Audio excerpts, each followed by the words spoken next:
Nagmahal man ng maraming bilhin at gasolina, ay mayroon pa rin namang mga bagong sasakyan ang may murang halaga. Kaya naman kung naghanap ka ng bagong pagpipiliang motorsiklo na makakasiguro ka sa kalidad, tibay at tatag at may katipiran, baka ang top 10 na motorsiklo na tatalakayin natin ang para sa iyo. Ang bawat detalit nilalaman mula sa mga kilalang brand ay aalamin natin kasama ng mga presyo nito. Pero bago yun, syempre kung bago pa lamang po dito sa akin channel, baka naman kabigyan pwede mong click and subscribe button pati na ang notification bell para naman mag-take like sa mga video na gagawin ko pa. Alright, simulan na natin to!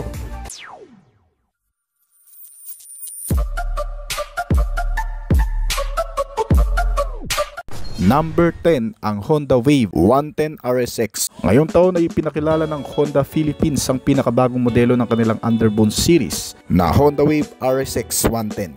Ang motorsiklong ito ay dinisenyo upang tugunan ang pangangailangan ng mga Pilipinong nagkukommute araw-araw.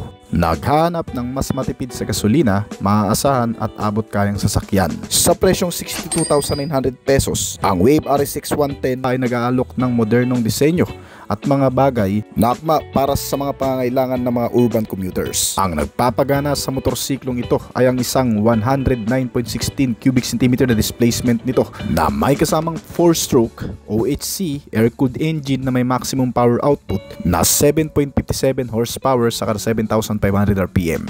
Ang maximum torque naman na nagagawa nito ay umaabot sa 8.54 Nm sa kada 3,500 RPM. Ang engine nito ay naka Euro 3 compliance na, kaya't hindi lamang matipid sa gasolina ay eco-friendly na rin. Ang fuel tank capacity nito ay nasa 3.7 liter, sapat para sa mga daily commuters. Ang starting system ay electric at kick-starting na pagpipilian. Nagbibigay ng flexibility sa iba't ibang mga sitwasyon, lalo na kung mauubusan na ng baterya. Ngunit pagdating naman sa comfort, ang Honda Wave RSX 110 ay may spoke wheel at telescopic front suspension kasama ang twin rear suspensions nito na tumutulong na mas mapaganda ang biyahe at nagbibigay ng sapat na stability, balancing pagmamaneho sa kalsada. Pagdating sa dimension, ang seating height nito ay nasa 765mm. Angkop para sa karamihan ng mga rider. Ang dry weight nito ay nasa 94 kg, kaya't madaling imaneho at imaneuver sa masisikip na kalsada. May ilang mga makabagong features din itong bagong motorsiklo, gaya ng AHO o automatic headlight on. Ang headlight ay otomatikong umiilaw kapag ang makina ay nakaandar, na nagbibigay ng dagdag na visibility sa kalsada. Nilagyan din ito ng clear style turn signal lamps. Mas maliwanag at madaling makita ang mga turn signal lights nito ngayon na nagpapataas ng kaligtasan sa kalsada. Kasamang bagong stylish muffler cover na nagbibigay ng modernong itsura at protection sa muffler nito. Ang napakakomportableng upuan na may seat cushion ay dinisenyo para sa komportableng biyahe kahit sa mga long rides. At ang pinakahuli ay ang quality instrument meter panel nito na mas madaling basahin ang mga indikasyon tulad ng speedometer, fuel gauge at gear position indicator. Sa loob ng kalsada, ang bagong Honda Wave RSX 110 ay nagpapakita ng kahusayan gamit ang 4-speed constant mesh transmission nito na nagbibigay ng mas madaling shifting experience. Ang hydraulic disc brake naman sa harap at mechanical leading trailing drum brake sa likod ay nagbibigay naman ng maaasahang preno, lalo na sa mga biglaang pagpipreno. Sa kabuuan, ang Honda Wave RSX ay isang mahusay na pagpipilian para sa mga naghahanap ng abot-kayang motorsiklo na may modernong disenyo, mahusay na pagganap at may kasamang mga safety at nagpapakomportableng mga features. Ang bilis nito ay umaabot sa 110 km/h, samantalang ang fuel consumption rate naman nito ay umaabot sa 65 km/L. Ang presyong 62,900 pesos ay nagbibigay na ng magandang value for money, lalo na para sa mga urban commuters. Number 9, ang Skygo Archer ay isang entry-level na motorsiklo mula sa Skygo Philippines, isang lokal na brand na kilala sa paggawa ng mga abot-kayang motorsiklo.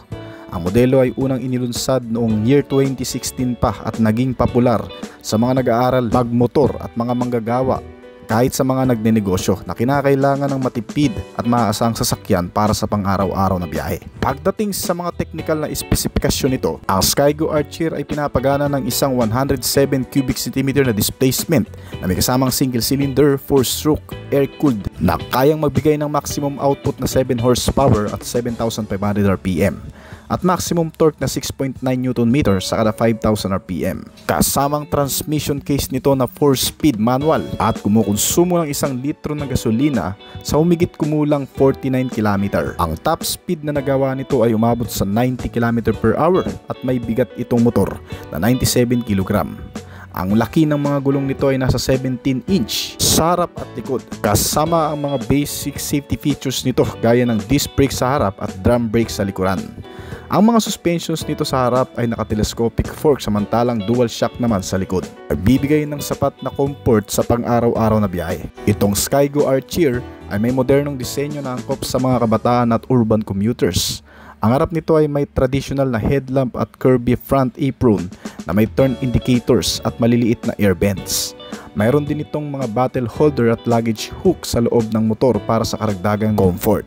Ang upuan ay sapat para sa 2 tao at ang grab rail ay matibay ngunit napakasimple ng kabuuang disenyo. Ang tail lamp assembly ay minimalist na may clear lens turn indicators. Sapat na nagbibigay na rin ng babala para sa mga kasunod na sasakyan sa likuran. Sa abot kayang presyo nito na nasa 38,500 pesos lamang, ang Archer ay isa sa pinakaabot kayang bagong motorsiklo sa merkado ng Pilipinas. Number 8. Suzuki Smash 115 ay isang underbone motorcycle na idinisenyo para sa mga urban commuters at negosyante.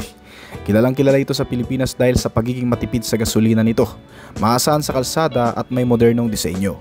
At ngayong 2025 ay patuloy na pinagbuti ng Suzuki brand ang modelong ito upang matugunan ang pangangailangan ng mga Pilipinong motorista sa mga bagong technical na specs and features nito.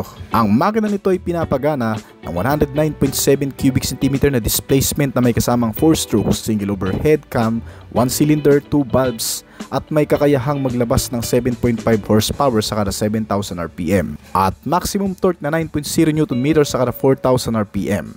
Ang fuel supply system nito ay injected na at fuel tank capacity na 4.5 liters.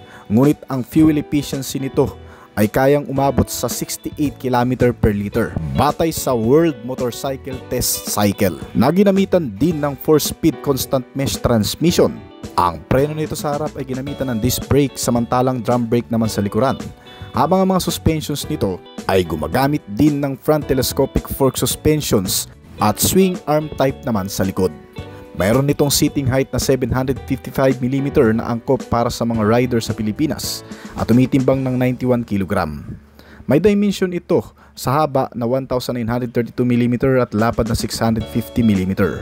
Ang wheelbase size nito ay nasa 1,230 mm at may ground clearance size itong motor na 153 mm. Pagdating sa starting system, gumagamit din itong motor ng electric at kick-starting para mapagana. Kasamang sporty meter panel nito na madaling basahin at nagbibigay ng impormasyon tulad ng speedometer, fuel gauge at gear position indicator. Ang underseat storage ay may kapasidad na 7.6 liter na sapat para sa mga gamit tulad ng bag o helmet. Magaan at madaling imaneho daw itong bagong motor. Sa bigat na 91 kg, itong Smash 115 ay madaling imaneho at imaneuver sa masisikip na kalsada at sa traffic. Sa presyong 57,900, itong bagong Smash 115 ay isa sa pinakaabot kayang bagong motorsiklo sa Pilipinas ngayon. Number 7. Yamaha Mio Sporty 115. Ngayong 2025, ipinakita ng Yamaha Philippines ang pinakabagong modelo ng kanilang underbone series, ang bagong Yamaha Mio Sporty 115. Ang motorsiklong ito ay dinisenyo upang tugunan ang mga pangangailangan ng mga Pilipinong nagko-commute araw-araw, naghahanap ng matipid sa gasolina at maaasahan sa abot kayang presyo lang. Na 73,900 pesos ngayon, ang Yamaha Mio Sporty 115 ay nag-aalok din ng modernong disenyo at mga bagay na akma para sa mga pangangailangan ng urban commuters sa bansa. Gamit ang makina nito na may 114 cubic centimeter na displacement kasama ang air-cooled 4-stroke single overhead cam at 2 valves. Nabibigyan ka ng mas magandang performance at biyahe sa araw-araw. Ang lakas nito ay umaabot sa 7.7 horsepower at 8,500 RPM. Samantalang ang maximum torque ay nasa 7.2 Nm sa kada 5,500 RPM. Meron itong fuel supply system na carburetor at fuel tank capacity na 4.1 liters. Ang transmission nito ay gumagamit ng B-Belt Automatic o CBT. Gamit ang brake na hydraulic disc brake sa harap at mechanical leading drum brake sa likod, ay bibigyan ka naman ng sapat na safety sa mga biglaang preno. Ang suspensions nito na naka-telescopic fork sa harap samantalang unit swing sa likuran ay nagbibigay din ng komportableng biyahe at taas ng seat na 745mm na swak naman para sa marami. May ground clearance itong motor na 125mm at curb weight na 94kg. Gumagamit din ito ng ignition system na CDI o capacitor discharge ignition. Ang compression ratio nito ay nasa 8.8:1 at umaabot ang bilis nito sa 105km/h. Itong Mio Sporty 115 ay mayroong sporty muffler na mas madaling basahin. Nagbibigay din ng mga impormasyon tulad ng speedometer, fuel gauge at gear position indicator. Ang underseat storage ay may kapasidad na 7.6 liter, sapat para sa mga gamit tulad ng bag o helmet. Ang fuel tank capacity na 4.1 liters ay may fuel consumption rate din na 40 km/liter. Sa abot kayang presyo nito na 73,900 pesos, ang Mio Sporty 115 ay isa sa pinakaabot kayang motorsiklo na pagpipilian sa merkado ng Pilipinas. Number 6. Ang Kawasaki CT100 ay isa na namang underbone motorcycle na idinisenyo para sa mga urban commuters at negosyante. Kilalang kilala ito sa Pilipinas dahil sa pagiging matipid nito sa gasolina, maasahan sa kalsada at may modernong disenyo. Ang Kawasaki CT100 ay may modernong disenyo na angkop para sa mga kabataan at urban commuters na madalas ginagamit sa negosyo o sa hanap buhay dahil sa likas na matatag at malakas itong motorsiklo na kayang magdala ng mas mabibigat na kargada. Pinapagana itong motor ng 99 cubic centimeter na displacement na may 4-stroke single overhead cam at 2 valves. At gumagawa ng 8.8 horsepower sa kada 7,500 RPM at maximum torque na 8.5 Nm sa kada 5,500 RPM. Ang fuel system nito ay naka-carburetor pa at may fuel tank capacity ito na 10.5 liters na hindi humadlang para tanghalin ang pinakamatipid na motor sa kasaysayan ng Pilipinas, itong CT100 na umaabot sa 93 kilometro na layo bago pa makonsumo ang 1 litro ng gasolina. Ganyan ka napakatipid itong motorsiklo at tibay, kaya mas tinatangkilik ng mga mamamayang may personal na pakinabang sa modelong ito. Pagdating sa mga basic safety sense, gumagamit ito ng drum brake sa harap at likod at mga suspensions gaya ng telescopic fork sa harap at trailing arm sa likod. Meron itong seating height na 780mm at bigat na 110kg. May ground clearance na 169mm at ang nagpapagana rito ay sa pamamagitan ng kickstarting lamang. Nilagyan din ito ng analog meter panel gauge na may kasamang speedometer, fuel gauge at gear position indicator na nagpapakita ng tamang impormasyon na magagamit sa araw-araw na pagmamaneho. Magaan at madali rin itong imaneho, lalo na kung walang karga dahil ang kabuuang bigat nito ay umaabot lang ng 110kg. Sa presyo nito ngayon sa bansa na 52,200 pesos lamang, ang Kawasaki CT100 ay isa rin sa pinakaabot kayang motorsiklo na mapipili mo sa Pilipinas ngayon. Number 5. TBS Daz 110. Sa pamamagitan ng nakababatang disenyo na isinama sa maganda at veteranong kalidad ng build, ang TBS Daz 110 ay isang magugustuhan mong produkto mula sa Indian motorcycle manufacturer brand. Bukod sa simpleng itsura na may angking sporty design, ang commuter bike na ito ay naghahatid ng bago at kapanapanabik na biyahe sa loob at labas ng syudad. May katamtamang bigat at hindi ganun kalaki, kaya naman swak gamitin kahit sa matatraffic na kalsada. At mas madaling dalhin. Para sa Philippine market, available lang ito sa isang standard variant na may presyong 59,900 lamang. Ang modelong ito ay isa sa magiging contender ng brand para sa kanilang street bike scooter segment na may mababang kapasidad ng makina na 100cc lamang. Gaya ng mga nangungunang competitor brand na Yamaha Mio Sporty, Honda Beat at Suzuki SkyDrive, ito ay nakakuha rin ng magandang aerodynamic na malapang racing ang dating. Kasamang sporty muffler, isang pillion seat na para sa 2 tao at rear grab bar na para sa hawakan o talian ang mga gamit. Meron itong magagandang klase ng ilaw gaya ng naka-LED type na headlamp at mga naka-LED type din na taillight.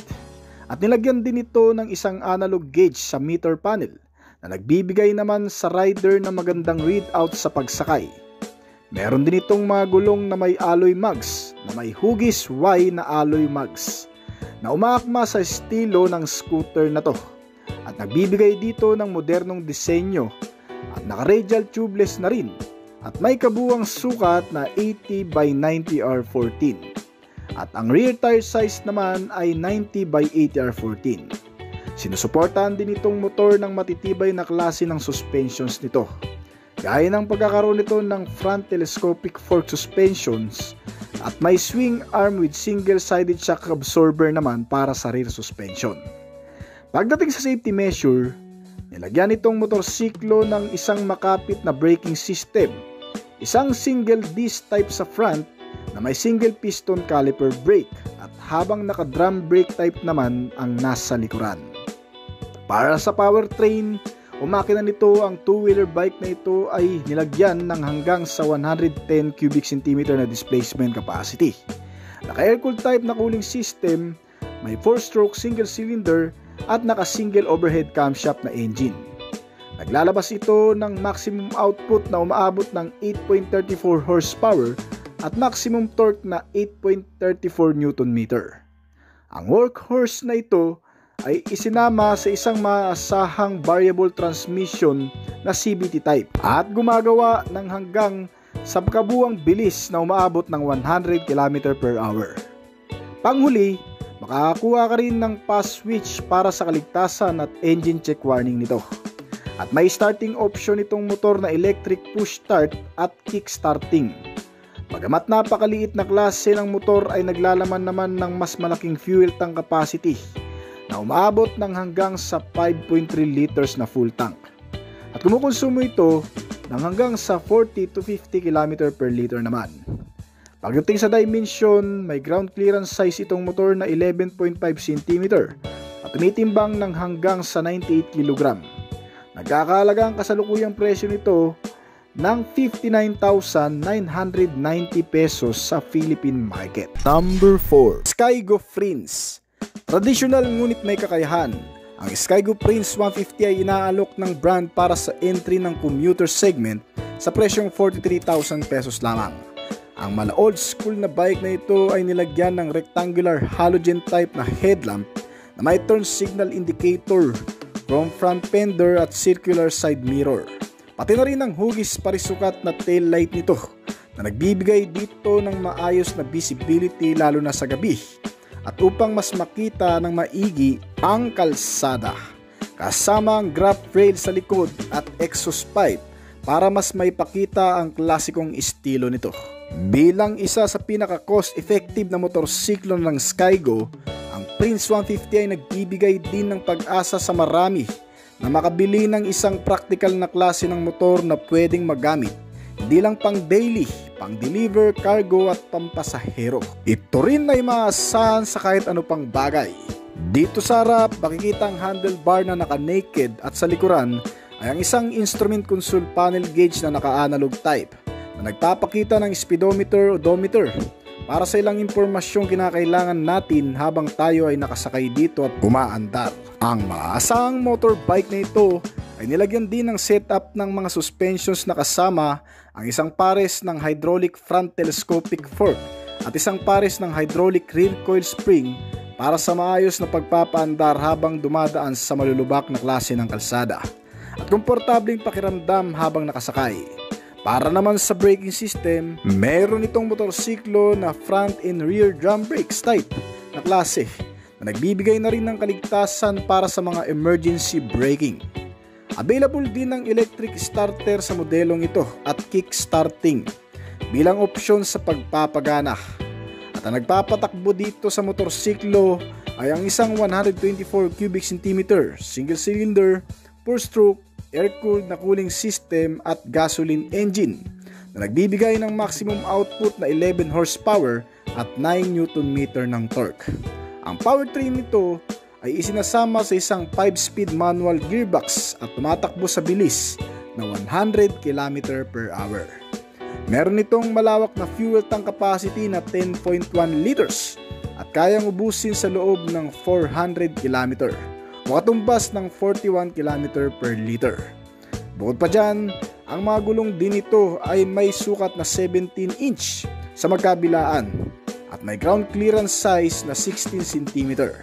May seating height ito na 77.5 cm at nagkakahalaga itong Skygo frame sa bansa ng 43,000 pesos lamang. Number 3, Motorstar X125S. Ang Motorstar X125S ay isang commuter bike na may kasamang mga pangunahing gamit na mga specs para sa pang-araw-araw na biyahe. Kabilang ang pagkakaroon nito ng malaking fuel tank na may 8 liters, isang malambot na upuan na para sa 2 tao, at mga ilaw sa harapan at likod na mga naka-halogen type, kasama ang mga turn signal light indicator, busina at iba pang mga bagay na nakakabit sa katawan nitong motorsiklo, ay lubos na mapapakinabangan mo sa pang-araw-araw. Isang literal na commuter bike na paboritong gawing tricycle ng ilan nating mga kababayan. Dahil sa abot kayang presyo nito, ay makakapagsimula ka ng maghanap buhay o magnegosyo sa presyo na 39,000 pesos lamang. Mabibili mo ito sa pinakamalapit na brand at may sariling pagawaan dito sa bansa. Kaya hindi ka mamumroblema sa ilang mga spare parts na kinakailangan mo kung sakaling magkakaroon ng maintenance.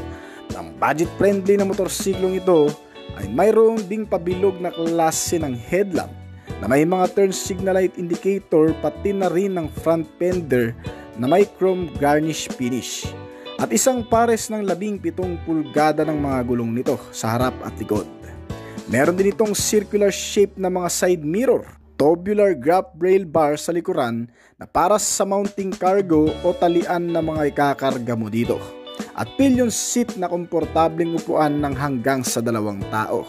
At kasama sa iba pang mga features nitong motorsiklo ay ang pass switch sa manubela at ilang mga switch function gaya ng busina, turn signal light na nakakabit sa handlebar nito.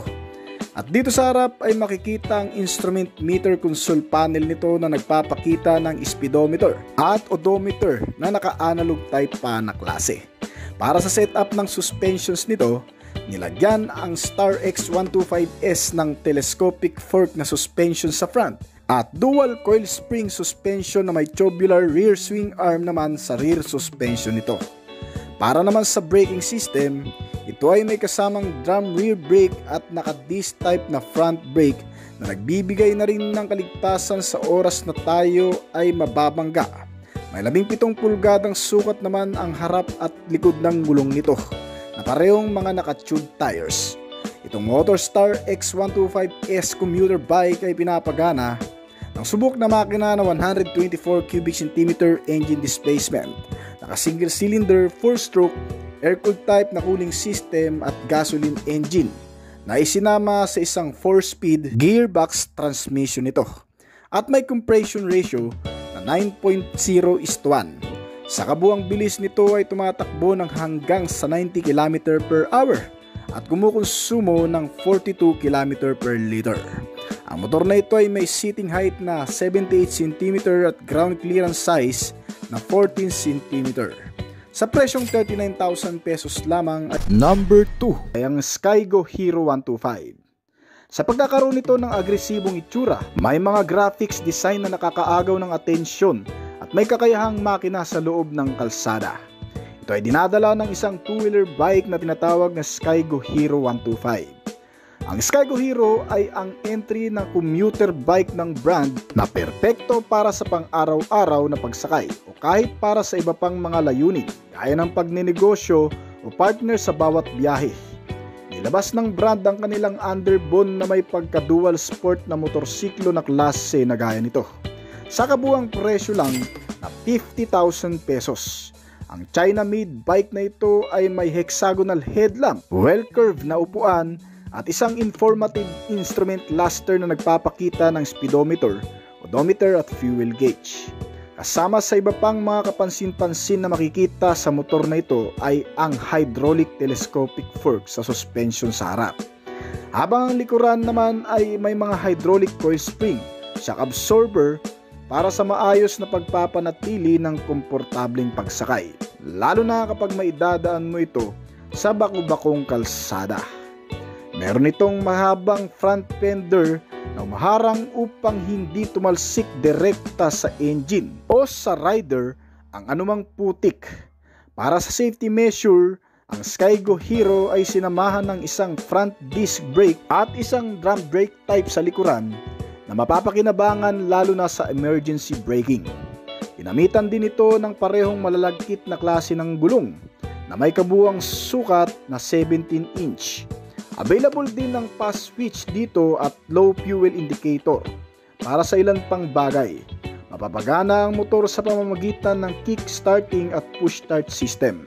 At ang nagpapagana dito ay ang makina nito na 125 cubic centimeter na displacement capacity, naka single cylinder, 4-stroke air-cooled na cooling system at nakakonekta sa isang semi-automatic transmission type na naka 4-speed at gumagawa ng maximum output na 8 horsepower sa kada 7,500 rpm at maximum torque na 8.5 Nm sa kada 5,000 rpm. Ang bilis nito ay umabot ng 100 km/h at matipid na rin kumonsumo ng fuel at kayang kumarga ng fuel tank nito ng hanggang sa 3.7 liters at kumukonsumo ng 40 km/liter. Para naman sa dimension, ang motorbike na ito ay may ground clearance size na 15 cm habang ang seating height nito ay nasa 77 cm. Ang kabuuang bigat nito ay nasa 100 kg at kayang upuan ng hanggang sa 5'2" ang height. Nagkakahalaga ang kabuuang presyo nito ng hanggang sa 50,000 pesos dito sa bansa. Number 1, ang Yamaha YTX. Simulan ang iyong negosyo gamit ang Yamaha YTX 125. Hindi na lamang ito nare-rate bilang isa sa pinakaabot kayang motorsiklo sa lokal na merkado sa Pilipinas, kundi pati sa pagiging maaasahang motor sa pang-araw-araw, hanap buhay at marami pa. Dito sa bansa, ang Yamaha YTX 125 ay available lamang sa isang variant sa abot kayang presyo na 57,000 pesos. Kasama sa mga pagpipilian na klase ng mga kulay nito ay ang asul, pula at itim na color variant. Ang motorsiklong ito ay nagdadala din ng pangunahing sangkap at gamit sa pagsakay, kabilang ang isang halogen type na headlamp, pati mga ilaw sa likuran at mga turn signal light indicator at analog gauge meter panel para sa ilang impormasyon na kinakailangan natin para malaman ang bilis, milyahe at konsumo nito. Kasama rin ang makapal na upuan nito na kayang sakyan ng hanggang sa 2 tao na may kasama na ring rear grab bar na pwedeng hawakan o di naman kaya pagtalian ng mga gamit na ikakarga mo dito. Nilagyan din itong motor ng matitibay na klase ng suspension subok sa Japanese brand na kahit ganong kalaki, kabigat ang ikakarga ay kakayanin sa pamamagitan ng ikinabit na front telescopic fork suspension at double coil spring sa likurang suspensions. Para naman sa malakasang kargada at hatawan, ang nagpapagana naman sa motor na ito ay ang isang 125cc engine nito na naka single cylinder, 4-stroke 2 valves single overhead camshaft at may air-cooled type na cooling system na gumagawa ng 8 horsepower sa kada 7,000 rpm at 10.2 Nm sa kada 4,500 revolution per minute. Ang wheel na ito ay pinares sa isang pare-parehong mesh na may 4-speed manual transmission type na nagbibigay dito ng bilis na humigit kumulang sa 100 km/h. May malaking fuel tank capacity din itong motor na umabot ng 7.6 liters na full tank at kayang kumonsumo ng hanggang sa 45 to 50 km/liter. Kadalasan dito sa bansa, ginagawa itong pampasahero at kinakabitan ng sidecar para sa additional na cargo nito at upang mas lubos na mapakinabangan.